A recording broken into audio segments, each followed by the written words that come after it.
Oi pessoal, hoje eu vou contar mais uma história de Camonjo.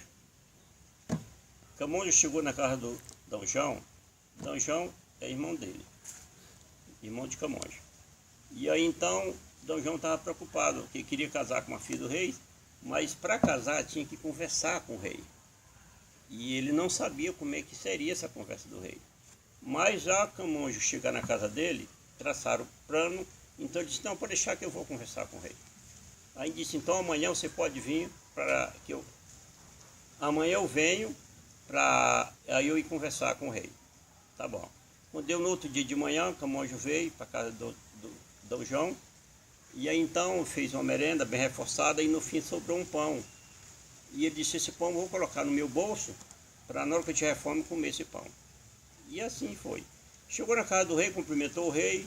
O rei disse, você veio no lugar do D. João? Foi. Então tá bom. Aí sentou um do lado da mesa e outro do outro lado, cada um numa cadeira. Disse, como é que você quer conversar comigo? Disse, do jeito que você quiser, nós conversamos. Então tudo bem. Aí foi suspender um dedo, o rei, suspendeu um dedo, falando que havia um Deus. Camonjo suspendeu 2 dedos, falando que havia 2 deuses. O rei suspendeu 3 dedos, falando que havia 3 deuses. Camonjo fechou a mão e mostrou para ele, dizendo que havia 3, mas se encerrar num Deus só. E aí então, como não tinha mais nada para conversar, o rei suspendeu uma laranja, dizendo que aquela laranja representava Adão e Eva pecou através de uma laranja. E aí então o Camonjo suspendeu um pão, dizendo que Jesus representava o pão da vida, veio para salvar a humanidade. E aí encerrou o assunto, e aí ele veio embora para a casa do D. João. Mas chegou muito aborrecido na casa do D. João, porque no entender dele Camonjo, ele tinha desrespeitado Camonjo, porque quando ele suspendeu um dedo, dizia que ele só tinha um olho. E ele foi suspendeu 2 dedos, dizendo que ele tinha 2 olhos, porque perdeu um.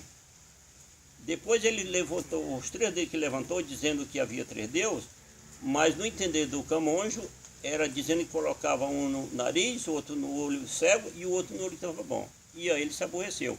Aí então ele fechou a mão e mostrou para ele, dizendo que se ele viesse, ele dava um murro nele. E aí não tinha mais nada para falar, fazia figuinha, suspendeu uma laranja, dizendo que tinha uma laranja para comer laranja, chupar laranja, e ele suspendeu um pão, dizendo que tinha um pão para comer também. E aí terminou a história, ele veio embora. E aí então o D. João disse, então tá bom, Camonjo, está despachado, eu vou lhe pagar, e pagou o que combinaram, e ele foi embora. Mais tarde, ele voltou na casa do rei, para conversar com o rei. E aí então o rei perguntou, disse, onde você arrumou aquele rapaz muito inteligente? Ele disse, aquele é meu irmão, pois ele é muito inteligente. Por quê? Ele disse, olha, eu chamo ele para conversar, ele disse, da forma que quiser nós conversa. Aí então eu suspendi um dedo, falando que havia um Deus. Ele suspendeu 2 dedos, falando que havia 2 deuses. Eu suspendi 3 dedos, dizendo que havia 3 deuses. Ele fechou a mão, dizendo sim que havia 3, mas se encerrar num Deus. E aí eu peguei uma laranja, mostrando para a laranja que foi para onde Adão e Eva pecou. E aí ele suspendeu um pão, dizendo que foi por onde que representa o pão da vida, que é Jesus, que fez salvar a humanidade. E aí terminou a história. E aí, nesse período, aí o D. João casou com a filha do rei, aí foi ver feliz. Se você gostou desse vídeo, assine nesse canal e faça um bom aproveito.